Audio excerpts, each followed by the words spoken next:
Good evening. I will now call this meeting to order.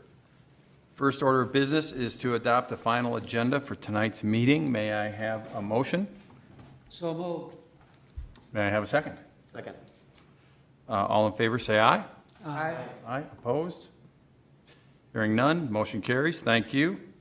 The next order of business is to approve the Planning Commission meeting minutes of August 18th, 2020 as submitted.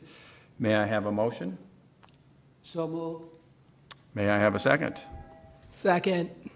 All in favor, say aye. Aye. Opposed? Hearing none, the motion carries. Thank you. Tonight we have one item for discussion. Discussion is the Shoreland Management Ordinance discussion. Marty? Chair, Commission, thank you very much. Are you getting tired of hearing about No, Shoreland Management yet? There's a lot of effort from a lot of different people going into this, so.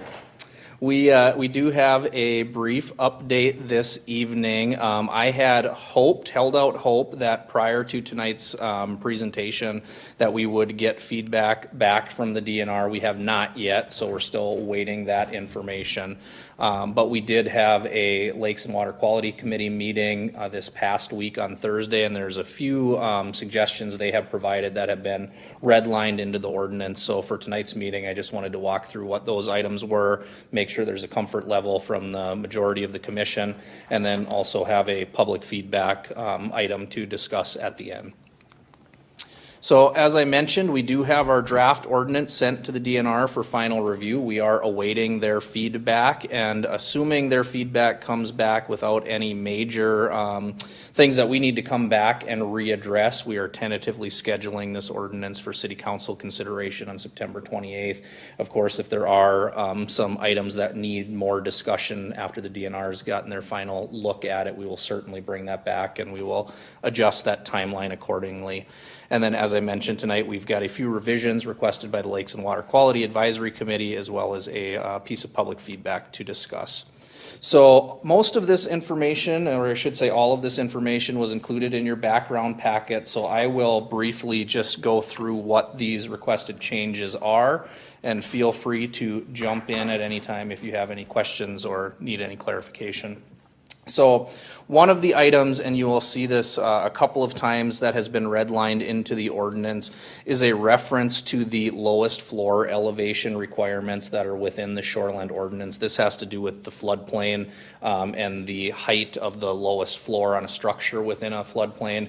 The Lakes and Water Quality Committee felt it was important that in some of these areas where it's not necessarily clear that this piece of the ordinance should reference that, to add that in by reference. So when we're talking about decks, the lowest floor elevation requirements of that section do apply.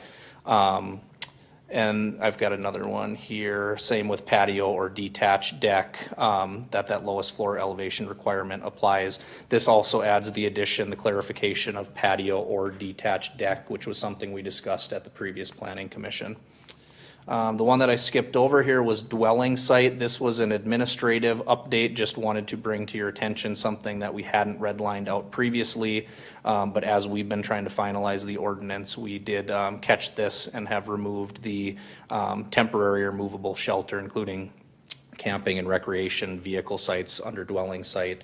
We have, as you know, redlined out many of the references to campsites and RV sites that are more relevant to northern Minnesota. And this was one we missed. So just wanted to call that out. So if you saw that in your red line. Non-conformities. So there were a couple of items within the non-conformity section that we received some feedback from the LQAC about. So one of them was within the requirements when we were looking at doing those additions or expansions. You'll recall we had a note in there to adhere to the additional setback standards of the underlying zoning district. This is just a clarification to speak to what setbacks we're speaking to, so adhering to the applicable front, rear, or side yard setback standards. So again, primarily an administrative update there. And then in addition, the nonconformities related to tear downs, it was important for the Lakes and Water Quality Committee that we also again make a reference to that lowest floor elevation, so that if the current nonconformity based on that setback is not adhering to that lowest floor elevation standard, it's not going to be allowed, or it needs to be raised up to meet that standard. Shoreland classification system. So we discussed this briefly at our last meeting. We are awaiting some final clarification on the Zumbra and Sunny classification. In our current ordinance, we have Zumbra classified as a recreational development lake and Sunny classified as a natural environment lake. The DNR has them classified together, but I'm looking for clarification from them to find out, does that mean Sunny is also a recreational development lake, because it will have some impacts based on zoning around that area depending on that classification. They do have two different numbers in the DNR classification system, so it's a bit confusing, and I'm just waiting to get a clear sense from the DNR how they want us to classify those going forward.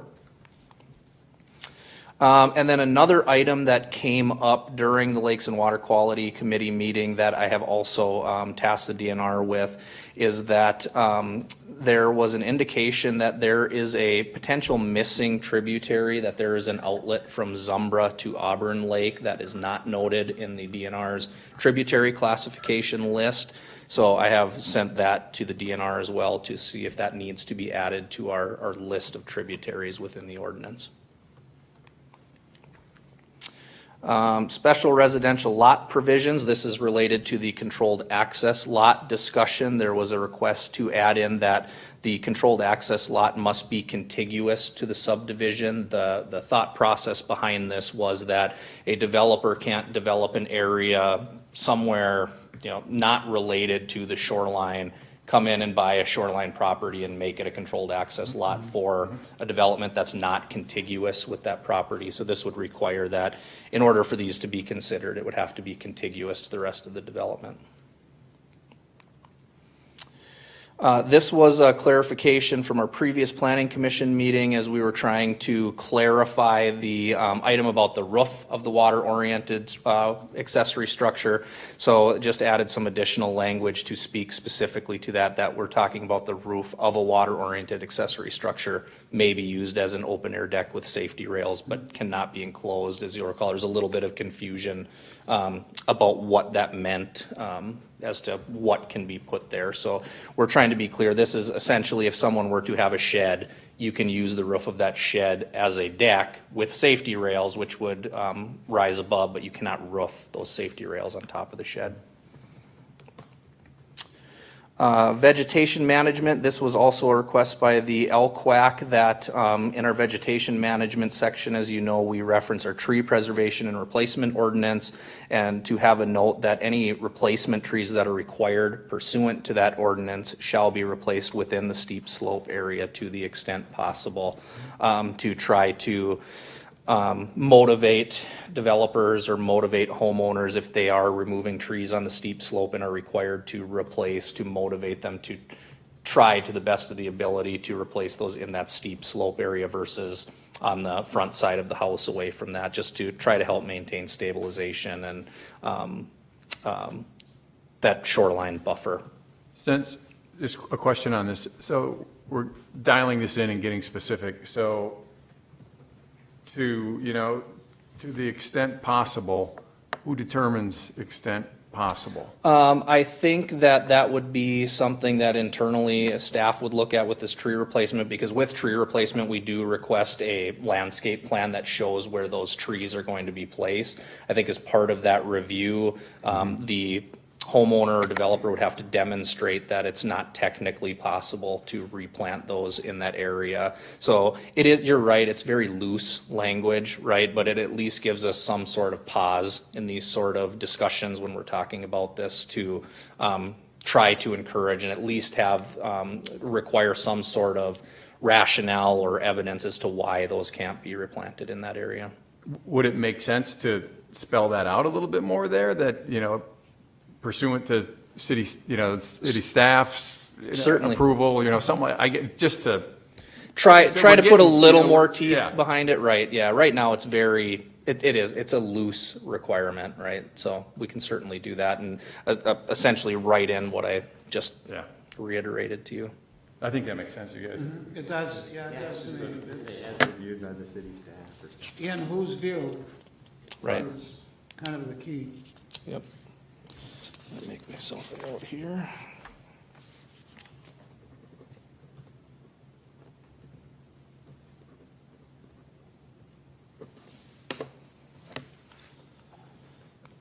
All right. Grading, filling, and erosion control. So this is something that we may want to discuss just a little bit. So the intent of the LQAC's recommendation is to try to have some sort of requirement in a development when a large parcel of land is being annexed into the city and being rezoned as a residential property, but that development's going to happen in phases, and perhaps a part of that's going to be retained as an agricultural use until they've actually built out that way, to have some sort of requirement in here that requires this erosion control standards to be applicable to that non-developed parcel. So that's what we're trying to achieve with this language. Whether or not that is successful or not, like I said, I think that might be worth having a little bit more discussion. A, if that's something that we want to do, and B, if there are different ways of you think about going about it. Ironically, on that one, that was one of them that caught my eye, because we've all seen, various development sites, and if it goes on for a couple of years before everything gets completed, it would be my view that a standard is defined as here's what we do and here's how we do it.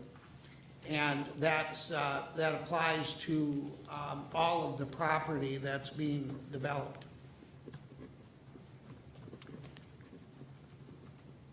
Can I just throw out an example? I want to make sure we're kind of on the same page. So let's just say it's an area that's going to be annexed. It's a farm, it's multiple acres, and it's being, maybe at first some of the pasture is being sold, they're continuing to farm for a number of years, but it's, it's part of it's going to happen, 5-10 years down the road, it's all going to be gone. So is what this is saying is that farm now we're going to put restrictions on that farm that they're going to have to change their farming practices because we're doing some of this other land? So I think the intent would be that upon rezoning. Okay. So if they were to rezone their entire parcel Right. for residential development, then this would potentially come into play. If they were not, if they were to rezone a portion of it and not rezone the other portion at that point in time. The other piece that comes into play is with the annexation.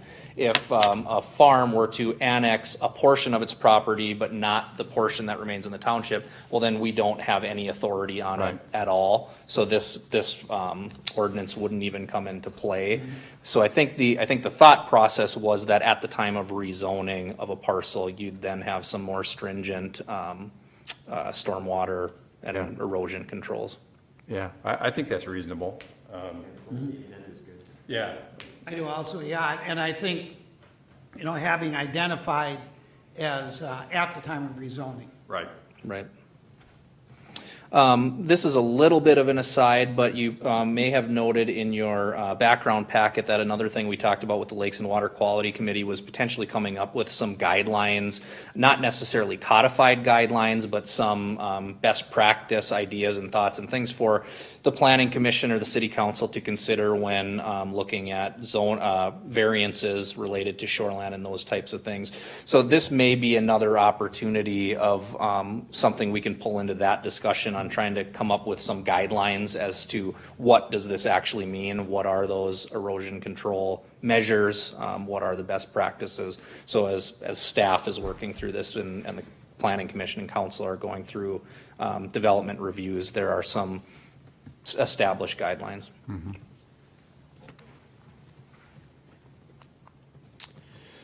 Stormwater management. So this is, and I believe we've had this discussion as well, and I think it came up during our joint meeting with the Lakes and Water Quality Committee, is that we have some disconnect when it comes to our stormwater basins and how those are maintained, who maintains them, who owns them, are they city-owned and maintained, are they maintained and owned by an HOA? Those are things, again, I think that we're still working out internally what the best way to handle this is. So what this code language is meant to do is that it needs to be established and documented prior to the installation as to who's going to own and maintain that going forward. So you don't, at minimum, you don't have a question as to whose responsibility it is going forward. Yeah, absolutely. And then this residential plan unit development, I believe, is the last update. So this was in the purpose section, and the comment and the request was that they'd like to have somewhere in the verbiage that PUDs are not meant to circumvent environmental standards, that in a PUD it should be providing equal to or greater environmental standards related to stormwater runoff, those types of things. So we had discussed that adding this sentence to the purpose statement related to the PUDs may make some sense. So just again codifying and noting that a PUD shall not be used to circumvent the effectiveness of any natural resources or water body, and that those protections shall be implemented in a manner that is equal to or greater than would result from standard zoning. In practice, that's the case when we're doing these development reviews, we're ensuring this, but this codifies the language that the intent should not be to circumvent any of those Stated in the first sentence that standards. says while protecting and enhancing the natural and scenic quality of shoreline areas. That's, I mean, I don't think it's necessarily wrong, but what stood out to me is that the verbiage is pretty similar already. Right. But I don't see a downside to it, I guess. Do you? Yeah. I mean, It just seems like it's kind of there, but if it, right. It seems to me like it's there. I can go with it. Right, and yeah, and these purpose statements in front of these sections are really again meant as a kind of a guiding statement, right? So as we as staff and you as commissioners are going through these reviews, you've kind of got what's the intent of this ordinance as we're trying to review it. So And nods. Agreed. all right.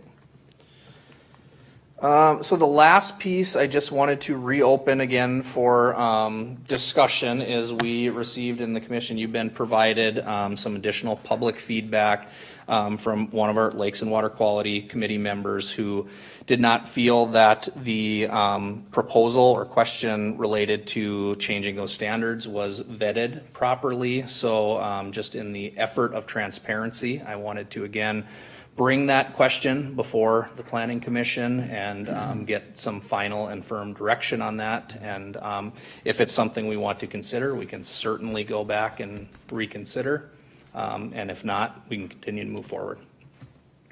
You know, personally, I read Ms. Kraft's email, and I think I myself confidently up here, I think we have vetted it. I know we've discussed it multiple times. I'm open to hear everyone else's opinion.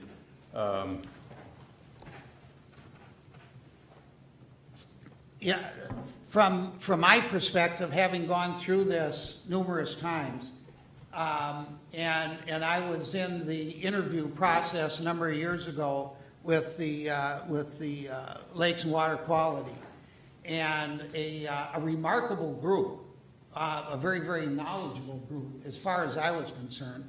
Yeah, I was a bit shocked at the knowledge that some of these people have, and I would view that always as a resource.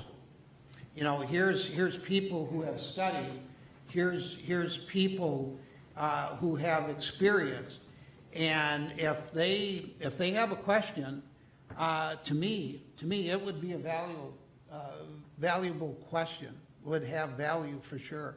So, you know, I read through what she had to say, and again, you know, knowledge, skill, talent, and ability that she brings to this, and I think it's something that reasonably we should respond to, and we should say, you know, we either agree with you or here's why we disagree.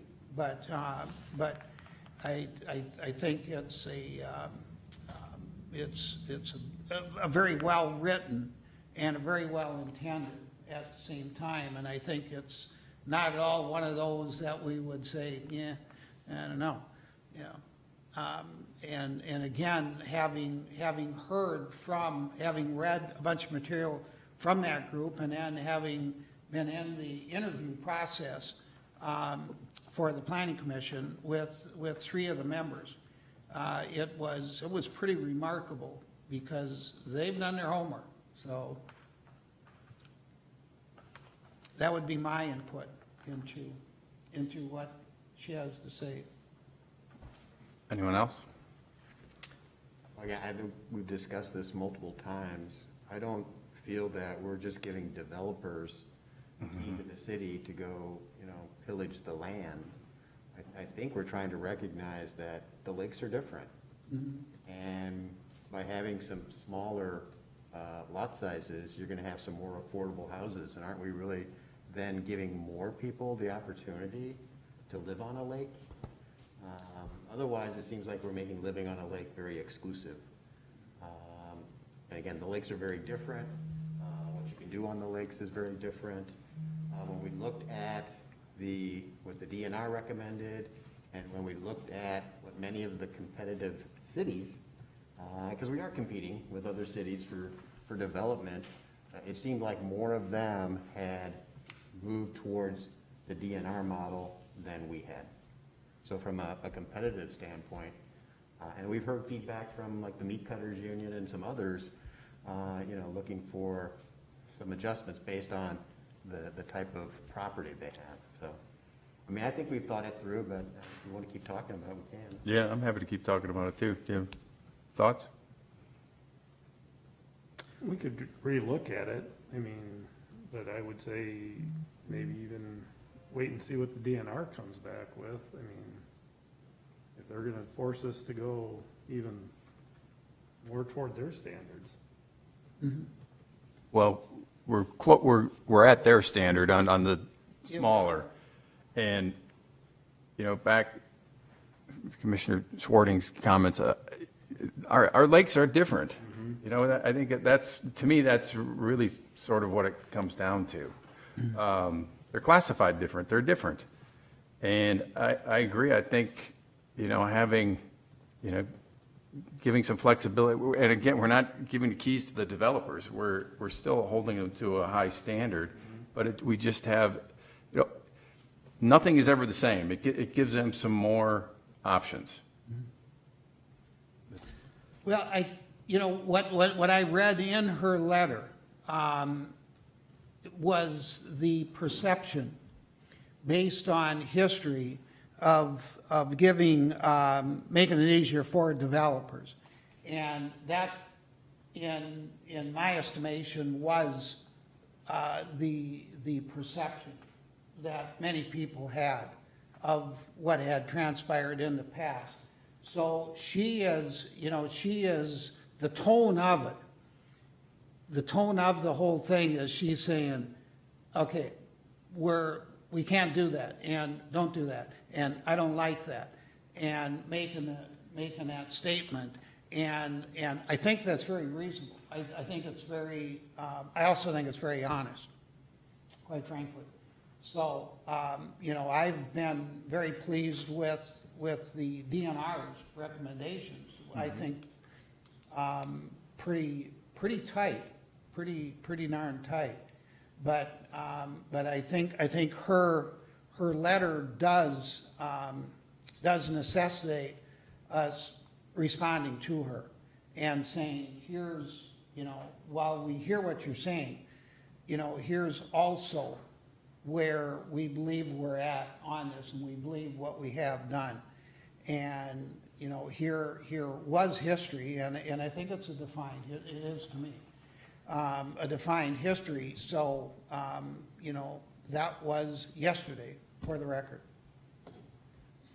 Well, and I think we've, just by updating this ordinance, I think we've definitely put a lot of Teeth into it. yeah, or just checks and balances so that that doesn't happen Yep. in the future. Yep.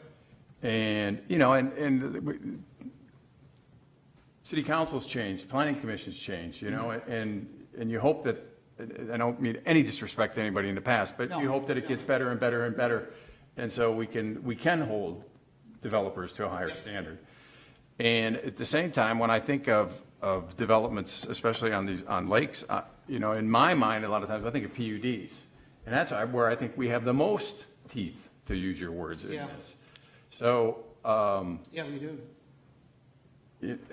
again, with all due respect to Ms. Kraft's letter, and I understand, you know, she made a point which stood out to me too, the DNR, I mean, their standards are statewide, you know, we're not statewide, we're Victoria, and we like to, you know, hold ourselves, again, to a higher standard. But, you know, going through this exercise, maybe not to her level of expectation, but I think we've taken good, large steps compared to where this was and have made progress with it. So I guess that's kind of my statement back. I would agree with that, and, you know, I would just go back to the tone of the letter. And it was, you know, it was a perception that, but, you know, I mean, I think all of us, quite frankly, can sit here and say, you know, we've reviewed this many, many times, and we have reviewed all these details, and we have, you know, made additions and made deletions at the same time.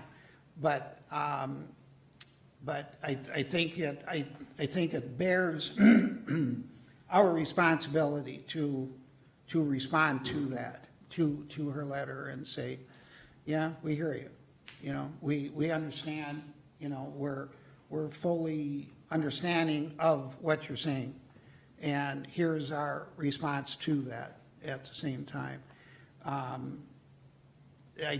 wouldn't necessarily say we have anything to do to change all of that, but I think it's to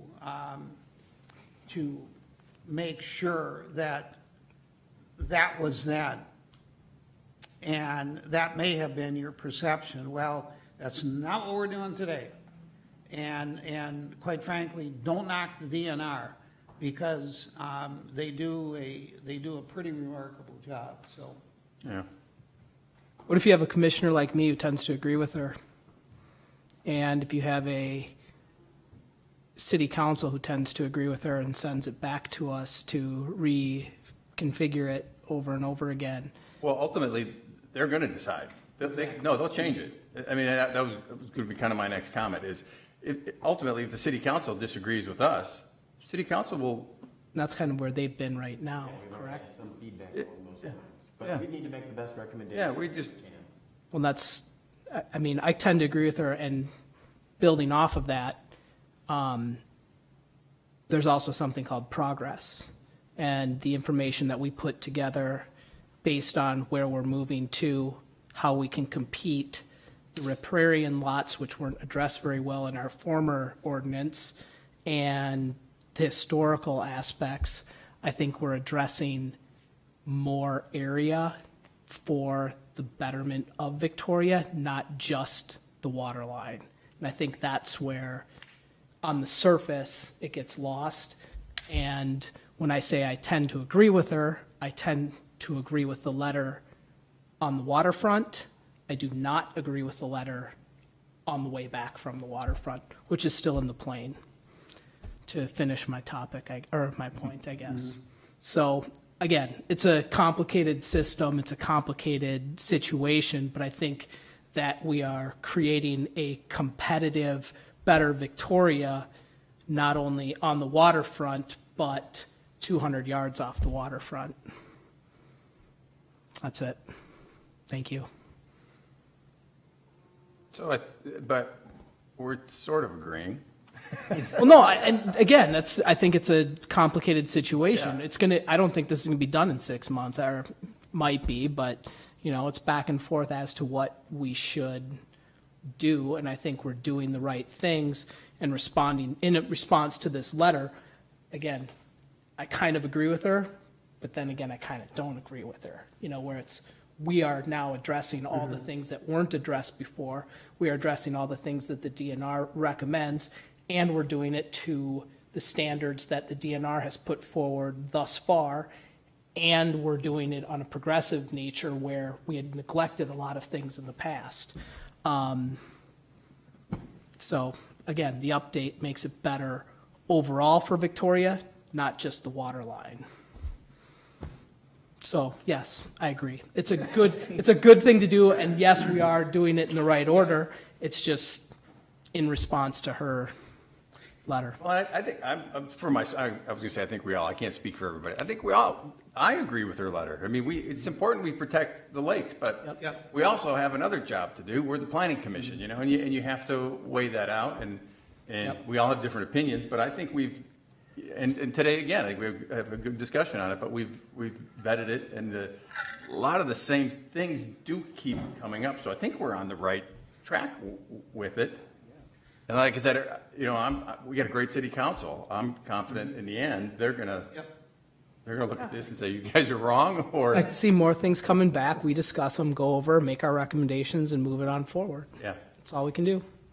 So this speak for Marty now, because I like speaking for people. So we're nodding our heads that, I mean, all due respect, Ms. Kraft's letter, we absolutely understand her concerns, and I think we share those concerns, but we have to look at development also. We are part of the planning commission, and we think and with this issue, we're kind of coming down with where we were before with the DNR standards.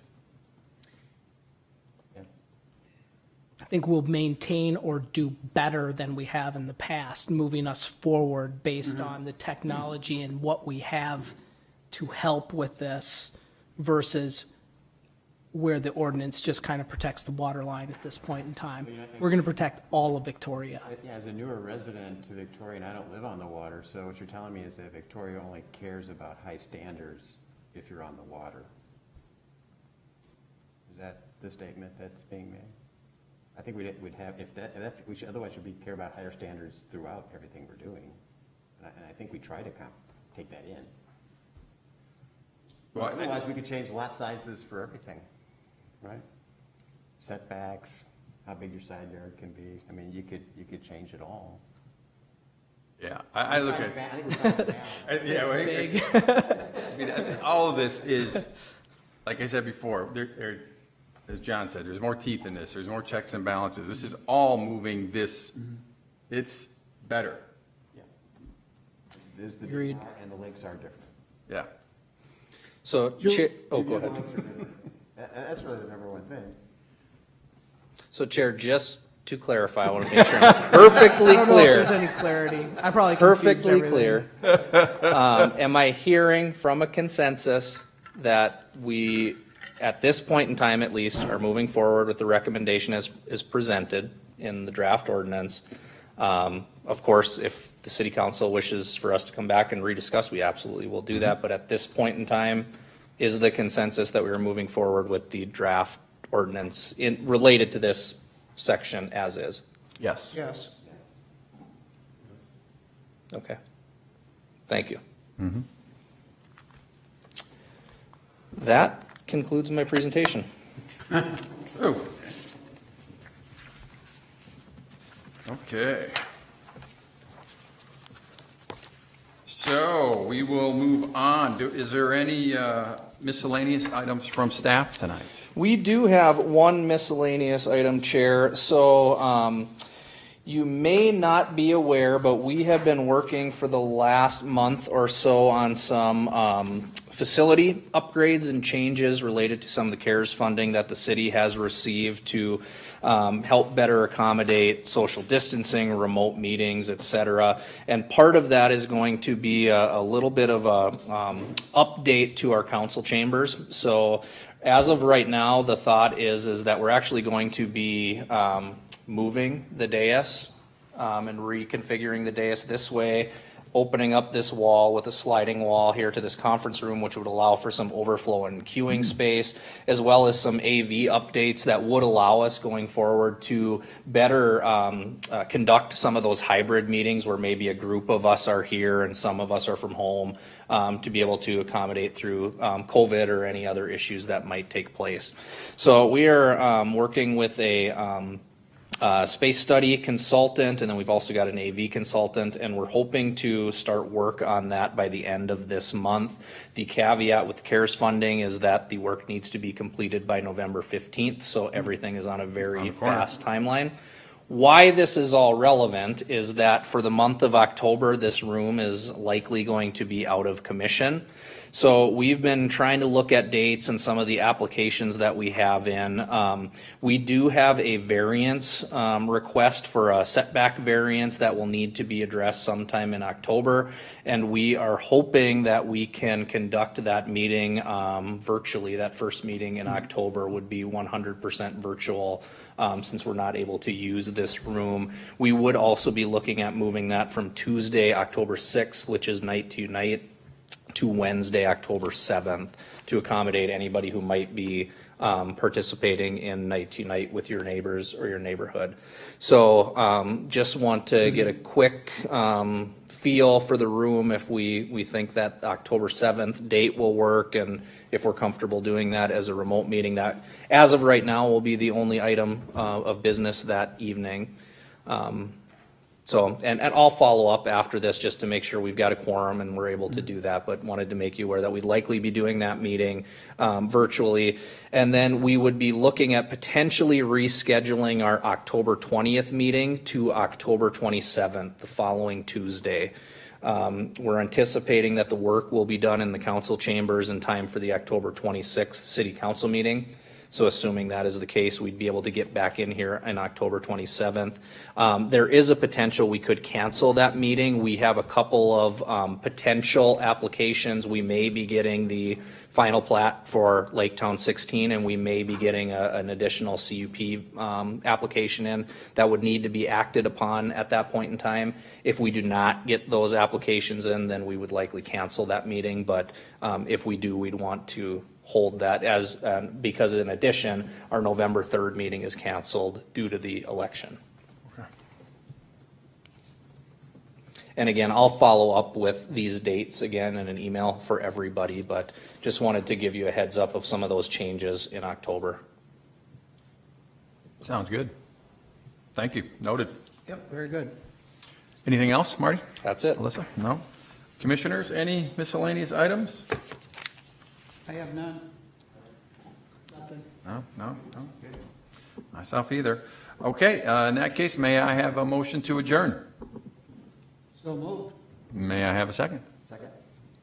All in favor, say aye. Aye. Opposed, nay. Hearing none. We are adjourned. Thank you.